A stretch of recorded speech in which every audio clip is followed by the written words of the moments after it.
Hello friends, recipes आवड़तात ना? तर पहा मग आज की थाली में हमने लंच में बनाई थी सूजी की खीर।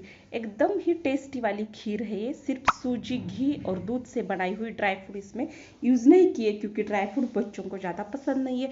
महाराष्ट्रियन चपाती और कोल्हापुरी मिर्च का ठेचा था।